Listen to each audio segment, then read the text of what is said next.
Quelles sont les alternatives à l'avortement, à l'IVG?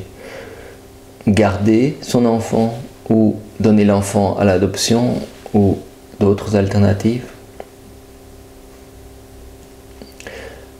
Est-ce que vous êtes dans cette situation où vous attendez un enfant non désiré et où vous vous posez la question, quel est le bon choix? D'abord, la première chose que je voudrais dire, c'est qu'il est important dans un moment de panique ou de détresse de prendre du recul, de se donner du recul et de ne pas prendre de décision dans la précipitation. Bien sûr, le problème avec l'avortement, c'est qu'il y a une date limite et souvent, si on le découvre tard qu'on est en période de grossesse et qu'on a un enfant dans le ventre, on peut se trouver acculé à prendre une décision rapidement. Moi, ce que je vous conseille, c'est de vous donner du recul, de prendre du temps de réflexion, de vous renseigner, d'écouter votre conscience, et pour cela il faut trouver du calme et prendre du temps et d'écouter votre ressenti et vos émotions. Si vous ne l'avez pas déjà fait, vous informez directement sur la réalité douloureuse de l'avortement. Comment se passe l'avortement, pas seulement physiquement mais émotionnellement.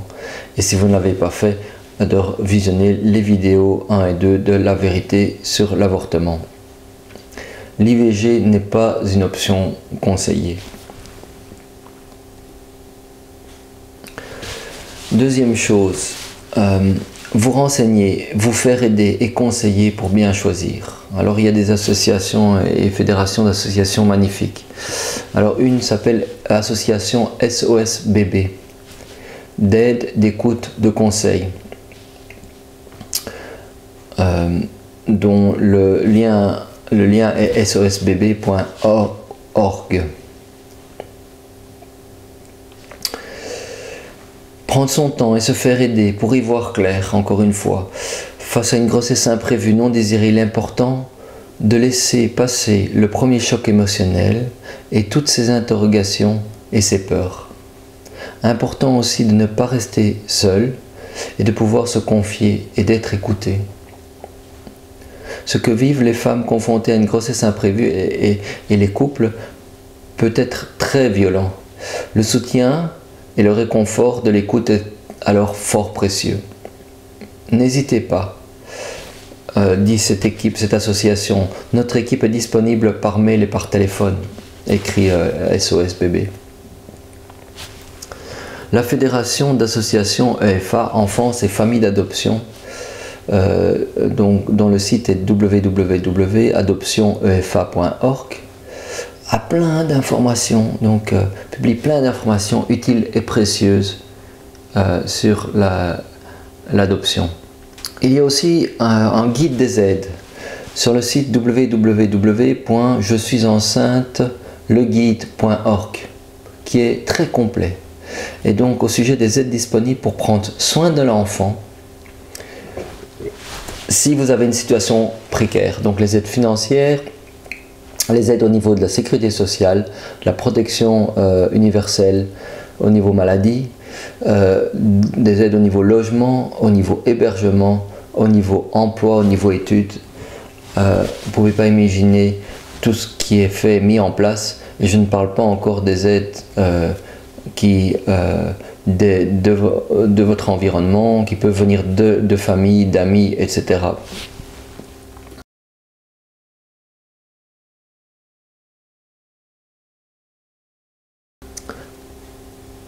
Alors mon conseil, et encore une fois ici ça n'engage que moi, mais mon conseil est le suivant.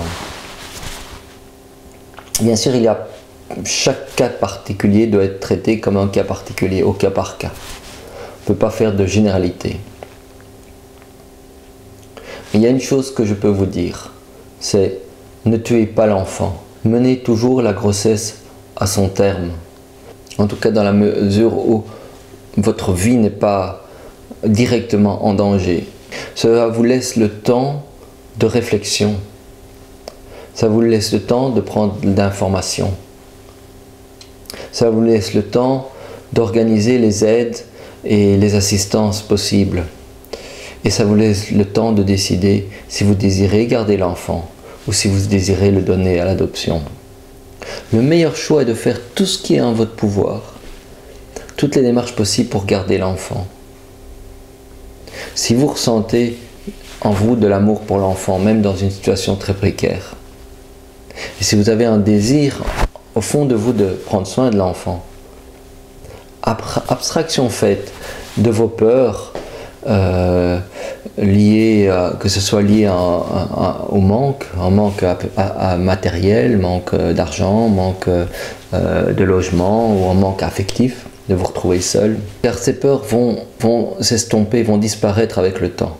Ces peurs qui semblent réelles au moment de détresse ne sont pas des choses réelles. De l'aide est disponible. Alors pourquoi cette recommandation? Pourquoi ce conseil que je vous donne? Mais d'abord parce que vous êtes le meilleur gardien possible pour l'enfant qui a été choisi pour vous par Dieu. C'est-à-dire qu'il y a des lois très complexes qui associent la personnalité, votre personnalité, la personnalité du couple, donc des deux âmes qui ont conçu l'enfant, à celle de l'enfant qui vient s'incarner en vous. Donc à ce moment précis, vous êtes la meilleure personne pour cet enfant et cet enfant est la meilleure personne pour éveiller en vous certaines émotions en erreur qui ne sont pas en paix en vous et qui créent de la douleur en vous. Et donc cet enfant est la meilleure personne pour vous donner l'opportunité de vous guérir et d'améliorer votre vie. Nous verrons plus tard que vous avez encore 2 mois après l'accouchement pour décider. Vous pouvez toujours choisir de signer l'acte de remise de l'enfant à l'adoption si vous changez d'avis. Et vous pouvez rester proche de l'enfant et vous pouvez y réfléchir jusqu'à votre choix final qui est 2 mois après sa naissance. En tout cas, c'est le cadre légal français. Donc cela vous laisse d'abord tout le temps d'information, de réflexion et de mise en place des aides jusqu'à l'accouchement. Et encore 2 mois en plus pour vous informer, organiser et pour choisir. Vous pouvez toujours décider de garder votre enfant et de le donner à l'adoption plus tard aussi, si vous ne vous en sortez vraiment pas. Et dans ce cas, c'est encore un choix d'amour pour l'enfant, de lui procurer une famille qu'il aimera et qui en prendra soin, comme vous ne pouvez pas le faire à ce moment-là de votre vie. Bien sûr, pour le moment, en France, l'adoption plénière est irrévocable, et c'est celle qui est généralement d'application. Mais cela ne veut pas dire que ça ne peut pas changer. Et j'y reviendrai parce que je pense que ce n'est pas le meilleur système dans l'intérêt de toutes les parties et spécialement de l'enfant.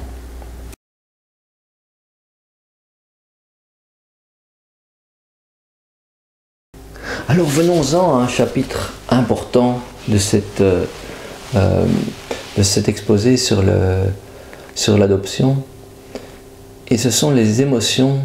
Quelles sont les émotions douloureuses en lien avec la grossesse non désirée et en lien avec l'avortement et en lien avec le fait d'envisager de donner son enfant à l'adoption.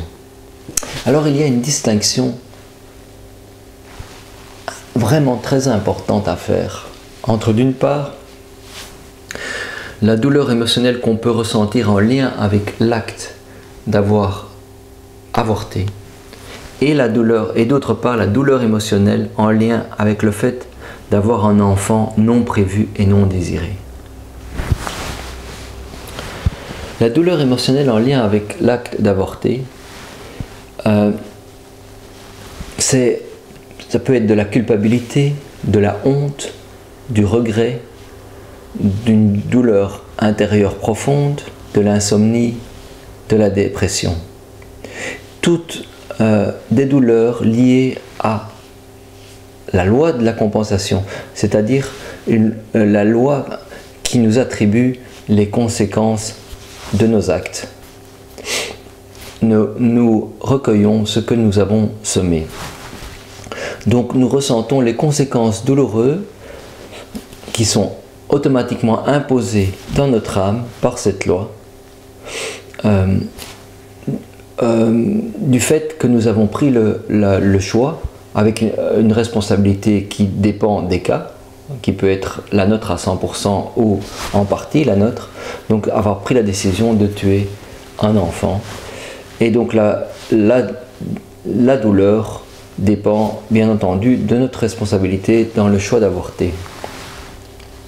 Cette douleur, c'est une douleur totalement différente d'une douleur que vous pouvez aussi ressentir dans un état de détresse, avant d'avoir décidé ce que vous allez faire avec l'enfant quand vous découvrez que vous êtes enceinte. Alors ces douleurs-là sont des douleurs qui sont liées à des peurs. Elles sont fondées sur des fausses croyances et elles sont liées à des besoins égoïstes. Donc dans un moment où nous avons peur, nous ne traitons pas de manière égale notre vie et la vie des autres, et notamment de l'enfant que nous portons.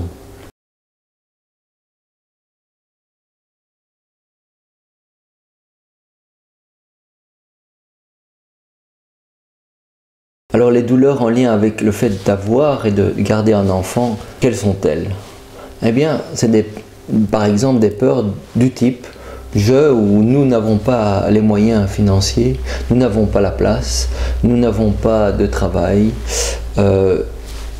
des croyances du type je n'y arriverai pas ou on n'y arrivera pas, je ne supporterai pas d'élever un enfant seul, je n'arriverai pas à prendre soin de l'enfant, je ne suis pas préparé, je suis trop jeune, je ne sais pas comment on s'occupe de l'enfant, et des besoins de type égoïste, si j'ai un enfant, ma vie, mes études, mon couple, etc. sont foutus, sans considérer l'enfant lui-même qui a aussi droit à la vie. Attention, ne me comprenez pas, quand je parle de besoins égoïstes, je dis ce sont des besoins qu'on peut bien comprendre que si, par exemple, on est engagé, on a 17 ans, on est engagé dans des études, on a bien envie de continuer ses études. Et je comprends bien cela, mais quand je dis égoïste, ce que j'entends, c'est qu'il est possible de mener une grossesse à terme et en même temps de continuer ses études. Il y a des possibilités et des aides qui peuvent être mises en place pour que ça se passe très bien. Et ensuite, par exemple, donner l'enfant à l'adoption. Et à ce niveau, je vous recommande de voir un très très beau film qui s'appelle Juno, au sujet d'une toute jeune fille qui décide, donc aux États-Unis, qui décide de mener à terme la grossesse et de donner l'enfant à l'adoption contre toute la pression de son environnement au départ et tous les conseils qu'on lui donne.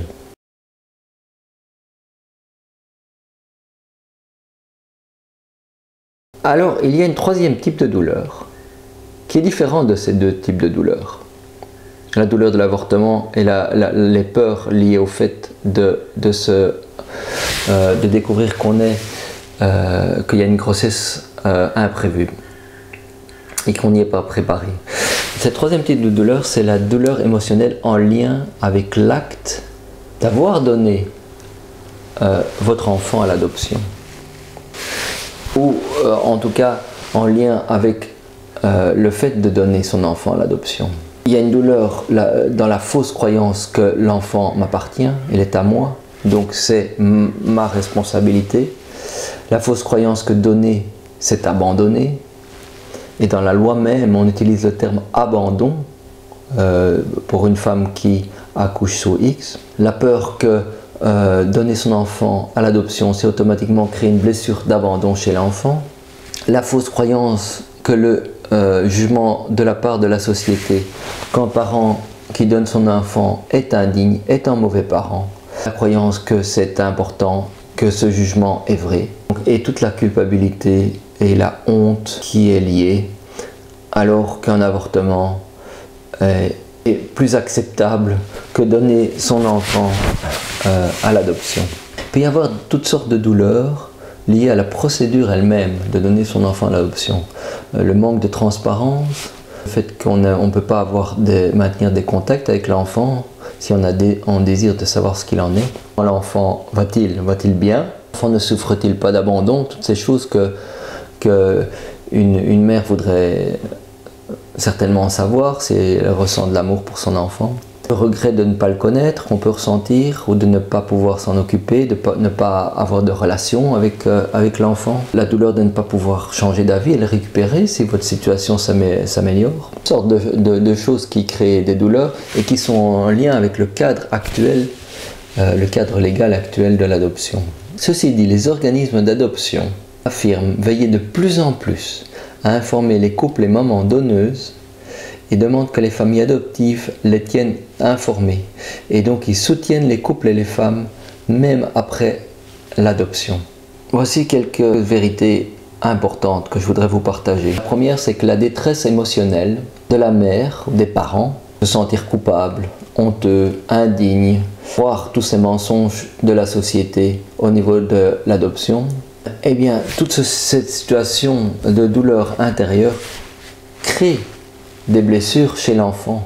L'enfant ressent tout le mal-être qu'il y a chez ses parents et crée des blessures chez l'enfant qui se sent mal, qu'il se sent abandonné. Alors qu'il pourrait ressentir l'amour, de le voir confié à des personnes qu'il aime et en prennent soin, si la maman ou le couple qui donne l'enfant ressent la vérité que c'est un acte d'amour. Le fait d'avoir des fausses croyances et une détresse intérieure est contagieux. Et l'enfant le ressent. Deuxième chose, l'enfant a le droit de transparence. Il a le droit d'être en contact avec sa famille d'origine s'il le veut. Il a le droit de choisir avec quel gardien il souhaite vivre. En tout cas, à partir du moment où il est capable de raisonner. La loi française, pour des raisons historiques, d'abus, de trafic d'enfants qu'on peut comprendre, l'empêche. Mais cela bafoue les droits de l'enfant. Aux États-Unis, par exemple, c'est autorisé dans le cadre de l'adoption ouverte. En France, les familles adoptives ont peur que l'enfant ne reparte, et ce qui est une attitude égoïste, sans amour pour l'enfant. Et c'est pour ça que l'adoption plénière est irrévocable et d'application du fait de ces peurs.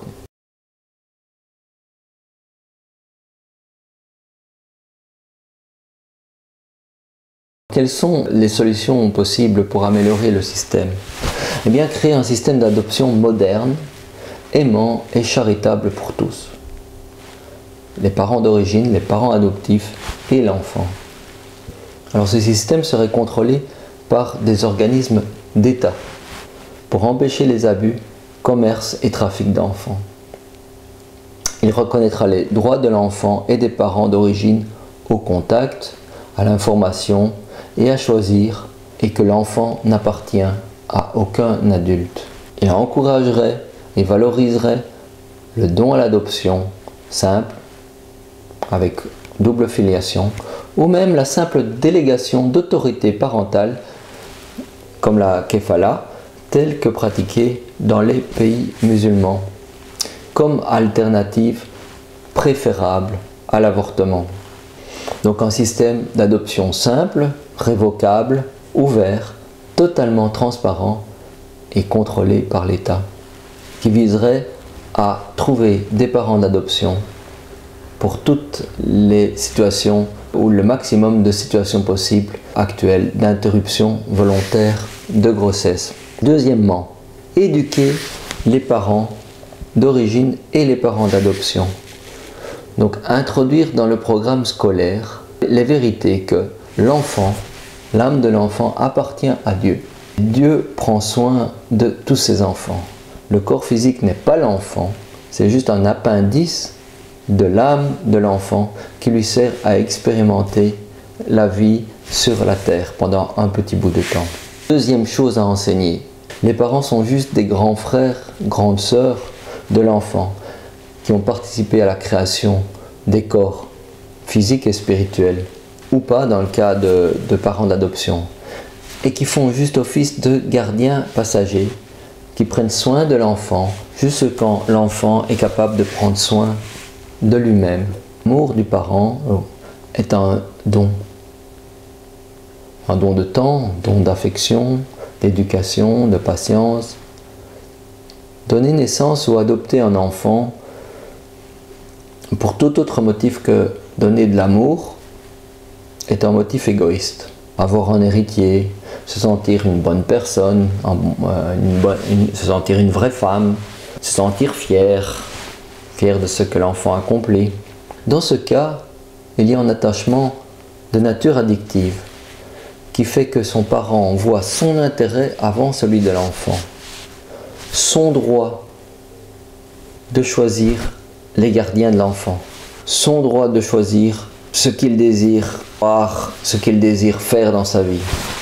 Le parent met son intérêt avant l'intérêt de l'enfant, de choisir avec qui il veut vivre, de choisir ses gardiens, de choisir ce qu'il désire faire, de choisir ce qu'il désire vivre.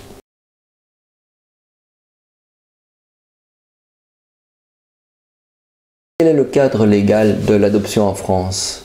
Alors, le cadre légal est régi par le Code civil, le livre 1er, titre 7, et la loi numéro 2002-93 du 22 janvier 2002, qui est en fait au début de l'article 222.6 du Code de l'action sociale des familles. En gros, qu'est-ce qui se passe si vous voulez donner votre enfant à l'adoption? La femme enceinte, donc la démarche, c'est la femme enceinte qui souhaite accoucher sous X, doit avertir l'équipe médicale de l'établissement de santé de son choix, public ou privé, conventionné ou pas. Aucune pièce d'identité ne peut lui être demandée et aucune enquête ne peut être menée. Elle peut lever le secret de son identité à tout moment au cours de sa vie. À savoir que sur sa demande ou avec son accord, la femme peut bénéficier d'un accompagnement psychologique et social de la part des services du département d'aide sociale à l'enfance, l'ASE. La femme qui accouche sous X ou dans le secret est informée par l'équipe médicale des conséquences de l'abandon de l'enfant. On appelle ici ça un abandon, en fait c'est un don d'enfant à l'adoption, mais c'est la loi appelle ça l'abandon. Donc elle est informée du choix qui lui est laissé de donner son identité et ou des éléments non identifiants sous pli fermé, par exemple sur la santé, celle du père, les origines de l'enfant et les circonstances de sa naissance. Le pli fermé est conservé par le président des services du département. Elle est informée des aides financières permettant d'élever un enfant, du régime des tutelles des pupilles de l'État et des délais et conditions sous lesquels l'enfant peut être repris par ses parents, qui sont les 2 mois d'attente. Ou il peut être repris après 2 mois si l'enfant n'a pas été encore adopté. Alors le placement de l'enfant, comment ça se passe? Lorsque l'enfant est remis au service de l'ASE, un procès verbal est établi et ce procès verbal mentionne le consentement éventuel à l'adoption. Donc on peut accoucher sur X et consentir à l'adoption ou pas. Et si les parents le souhaitent, il mentionne aussi tout renseignement concernant la santé des pères et mères, les origines de l'enfant, les raisons et les circonstances de sa remise à l'ASE. Donc toute une série de choses qui permettent une certaine transparence et permettent à l'enfant de découvrir ce qui s'est passé. À partir de ce moment, l'enfant n'a plus de filiation. L'enfant est déclaré pupille de l'État à titre provisoire à la date à laquelle est établi le procès verbal. Une tutelle spécifique est alors organisée par le préfet, qui exerce les fonctions de tuteur, et le conseil de famille des pupilles de l'État afin de protéger l'enfant. L'enfant est ensuite placé dans une pouponnière ou auprès d'une famille d'accueil pour une période transitoire. Restitution de l'enfant. L'abandon de l'enfant reste provisoire. Encore une fois, on dit abandon, je dis le terme exact est le don de l'enfant, reste provisoire pendant 2 mois après l'accouchement. Délai accordé à la mère pour revenir sur sa décision et reconnaître l'enfant. Durant cette période, l'enfant n'est pas adoptable.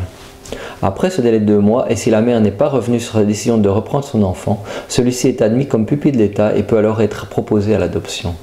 En revanche, si la mère revient sur sa décision, un accompagnement lui est proposé pendant les 3 années qui suivent la restitution de son enfant.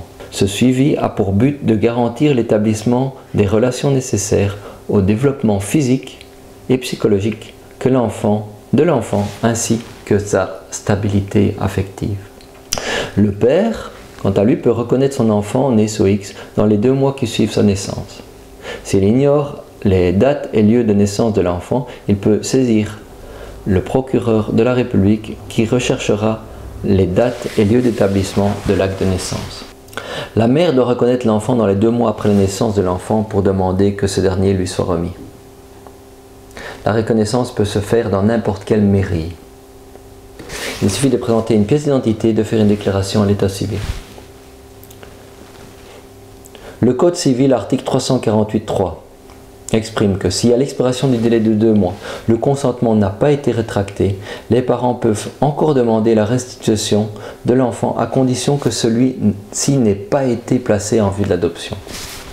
Si la personne qui l'a recueilli refuse de le rendre, les parents peuvent saisir le tribunal qui apprécie, compte tenu de l'intérêt de l'enfant, s'il y a lieu d'en ordonner la restitution. La restitution rend caduc le consentement à l'adoption.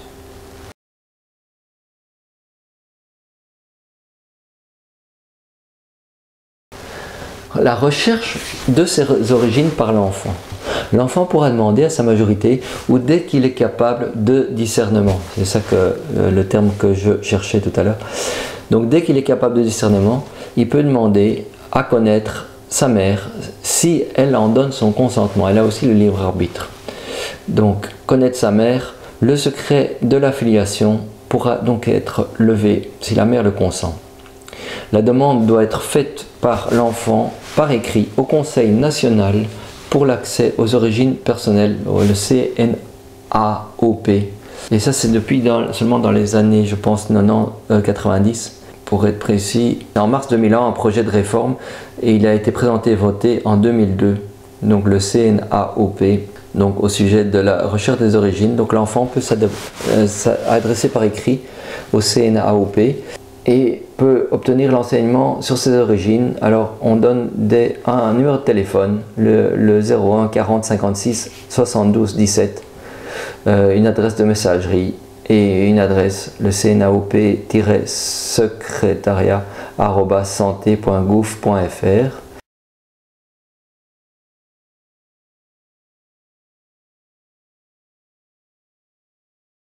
Toute femme sur le point d'être mère a le droit d'entrer dans une maternité publique ou privée conventionnée pour mettre un enfant au monde. Aucune pièce d'identité ni carte de sécurité sociale ne peut être exigée. Et une femme, même mineure, peut se présenter à l'hôpital en déclarant qu'elle veut accoucher anonymement. Rien ne lui sera réclamé, ni argent, ni papier. C'est ce qu'on appelle donc l'accouchement sous X ou dans le secret. Dans la pratique, on lui demandera simplement, quand elle vient pour accoucher, de mettre une pièce d'identité dans une enveloppe scellée, qui sera placée dans le coffre de l'hôpital. Cette enveloppe ne sera ouverte qu'en cas d'accident, sinon elle sera rendue à la jeune femme au moment de son départ à l'hôpital.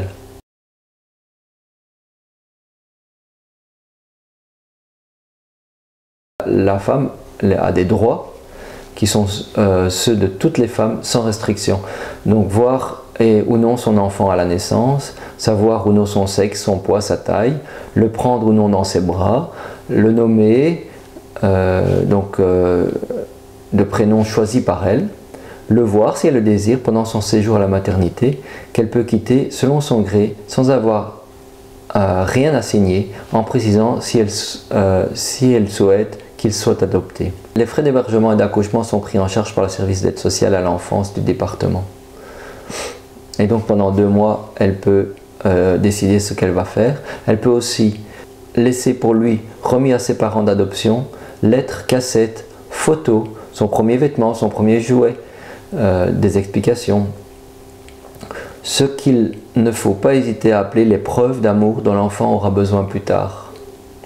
Car il témoigne que sa mère de naissance ne l'a pas rejeté.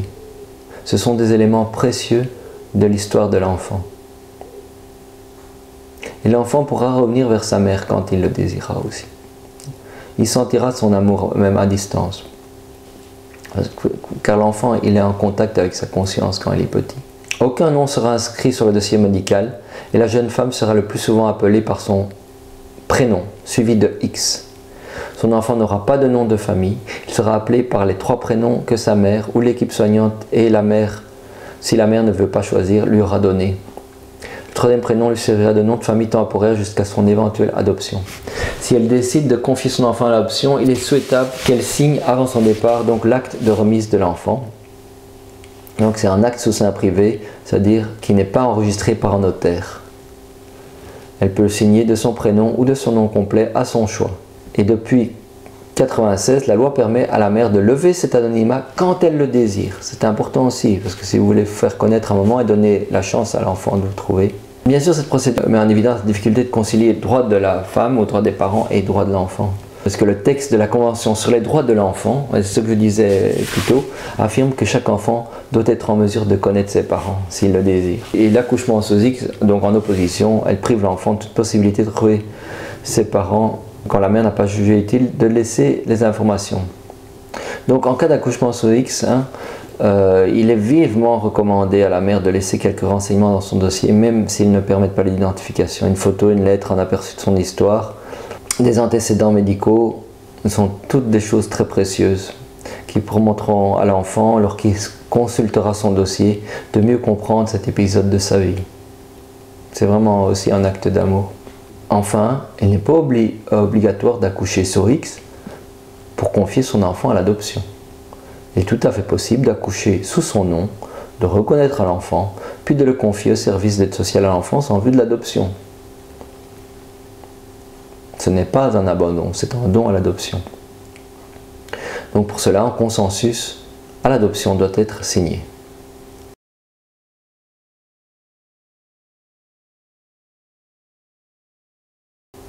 Alors qu'est-ce qui se passe après la naissance? Lorsqu'une femme confie son enfant à l'aide sociale à l'enfance, elle s'inquiète souvent de ce qu'il va devenir. Voici ce qu'il en est. Quand elle quitte la maternité en y laissant son bébé, celui-ci est placé dans une pouponnière, comme je vous disais, qui en prendra le plus grand soin jusqu'à son adoption.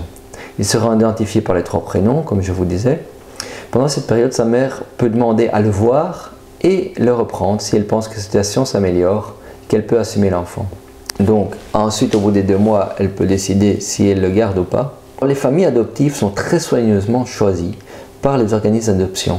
Il s'agit en priorité de donner une famille à un enfant et non l'inverse. C'est très important.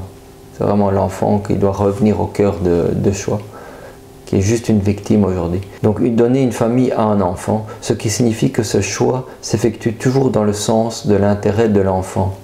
Autant que possible, et c'est souvent possible, la volonté de la mère est respectée. Certains demandent en effet que leur enfant soit confié à une famille de tel style ou qu'il soit élevé dans telle religion. De plus en plus souvent, les organismes d'adoption insistent auprès des parents adoptifs pour que ceux-ci donnent des nouvelles de l'enfant le plus régulièrement possible. Cette attitude permet à l'organisme de donner des nouvelles anonymes de leur enfant aux mères naturelles qui en font la demande. Et certaines font cette demande très régulièrement, d'autres de loin en loin, d'autres jamais, d'autres des dizaines d'années après. Il n'y a aucune règle. Mais les organismes d'adoption font ce qui est en leur pouvoir pour les renseigner. Pour cela, la collaboration des parents adoptifs est sollicitée. La jeune femme peut à tout moment, même très longtemps après son accouchement, trouver, en s'adressant à l'organisme d'adoption par l'intermédiaire duquel elle a confié son enfant, un soutien psychologique particulièrement adapté à sa situation. Demander à l'organisme d'adoption des nouvelles de son enfant. Lever son anonymat si elle a accouché sous X et qu'elle souhaite que son enfant la retrouve s'il la cherche. Les parents adoptifs ne peuvent s'opposer légalement à cette demande de leur enfant.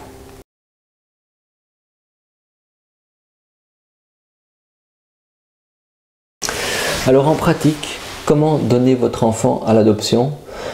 Comme je vous disais, des services et associations spécialisées existent pour vous aider et vous accompagner dans cette démarche. Alors à qui s'adresser? Aux services départementaux de l'ASE, de l'aide sociale à l'enfance, ainsi que des œuvres privées. Il y a d'autres œuvres privées qui sont autorisées à réaliser les adoptions. Donc l'assistance sociale de votre secteur ou le service d'aide sociale à l'enfance peut vous renseigner et vous donner leurs coordonnées, donc des œuvres privées. Vous pouvez prendre contact avec l'institution d'adoption de votre choix. Elle pourra, au cours de votre grossesse, vous apporter le soutien nécessaire, vous assister dans votre choix en préservant votre liberté et se charger de recueillir l'enfant à la maternité. Alors si vous le désirez, lorsque vous entrerez à la maternité, il est possible de demander le secret de votre admission, de votre accouchement. Comme je vous disais, c'est l'accouchement sous X. Dans ce cas, donc, les frais d'hospitalisation et d'accouchement sont pris en charge par le service d'aide sociale à l'enfance. Donc la personne de l'ASE ou de l'œuvre d'adoption de votre choix Elle devra s'assurer de votre décision de confier l'enfant à l'adoption, vous demander si vous souhaitez ou non que votre identité soit protégée par le secret et vous informer des modalités d'adoption.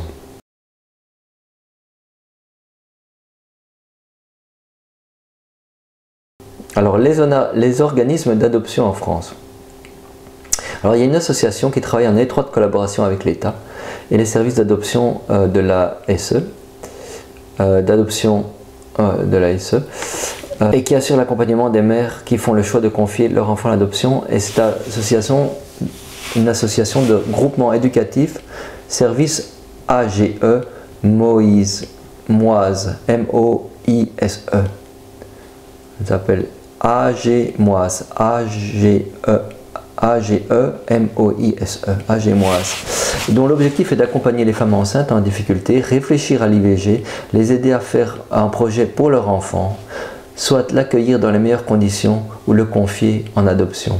Accueil, information, suivi psychologique et social, soutien à la parentalité, orientation des femmes enceintes. Donc, dont le siège est rue de Tolbiac à Paris, 75. Les organismes d'adoption ont été créés dans le but de donner une famille à un enfant, encore une fois, et non l'inverse. Ils accueillent la jeune femme avec respect ou le couple et expérience et étudient avec elle, avec eux, s'ils le souhaitent, les moyens qui leur permettront de garder leur enfant après la naissance. Si cela est possible, le recueil de l'enfant en vue de l'adoption est Si cela est impossible, le recueil de l'enfant en vue de l'adoption est alors envisagé donc en deuxième recours. Ces organismes proposent la plupart du temps un hébergement et une aide psychologique très adaptée. L'anonymat est garanti si la jeune femme ou le jeune couple le désire.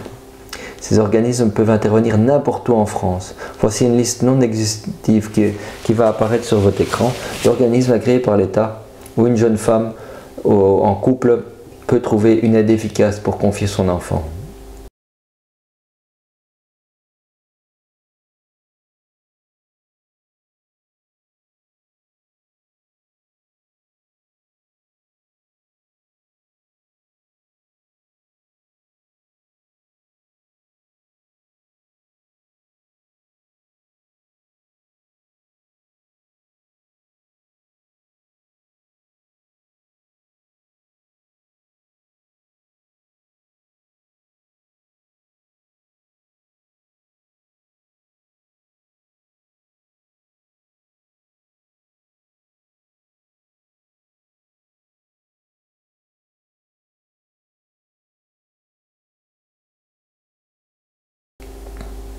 Si la jeune femme ou le jeune couple affirme qu'avec l'aide, elle peut garder son enfant, il est préférable qu'elle s'adresse à une association d'aide aux femmes enceintes. Important. Alors voici la liste des associations pour l'adoption. La famille adoptive française, la cause, les nids de Paris ou les liens du cœur.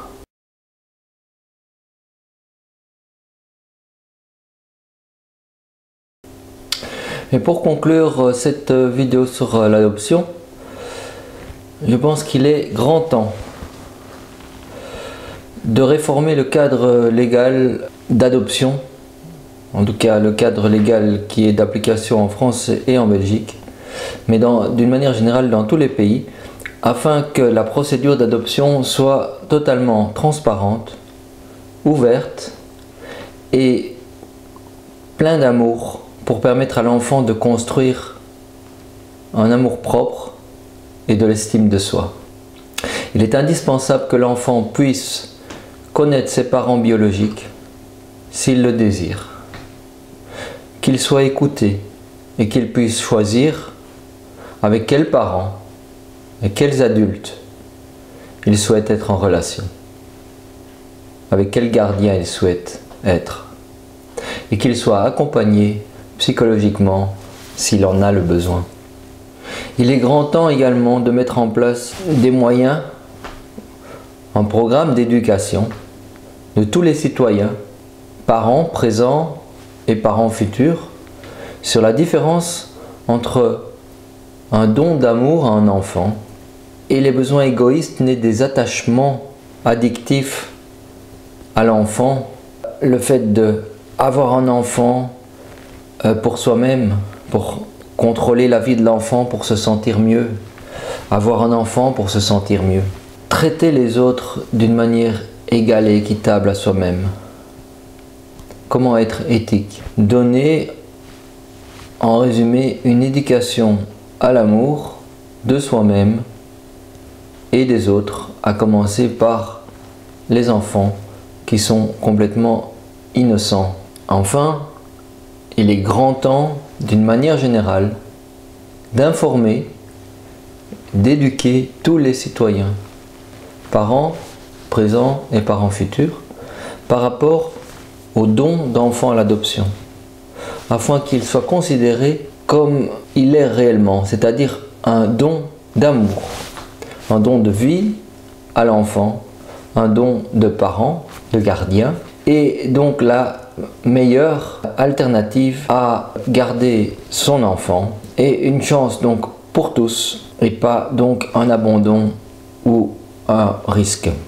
Si vous avez des expériences personnelles à partager, si vous avez des questions à poser ou des suggestions à faire qui sont constructives et qui peuvent aider les autres pour améliorer le futur cadre d'éducation, d'aide et de soutien aux personnes en détresse, pour éviter de continuer à reproduire les manquements du système légal actuel, bien n'hésitez pas à les partager sous la vidéo. Je ne publierai aucune attaque personnelle, ni de jugement ou de témoignages qui sont écrits sous l'emprise de la colère ou de la haine. J'espère que cette vidéo vous a informé, vous a fait réfléchir, vous a inspiré à faire votre propre recherche et aussi à vous faire conseiller par les organismes adéquats et compétents pour prendre la meilleure décision pour vous-même, votre couple et votre enfant, et de sorte que vraiment un sentiment de joie, du devoir accompli, d'avoir fait votre maximum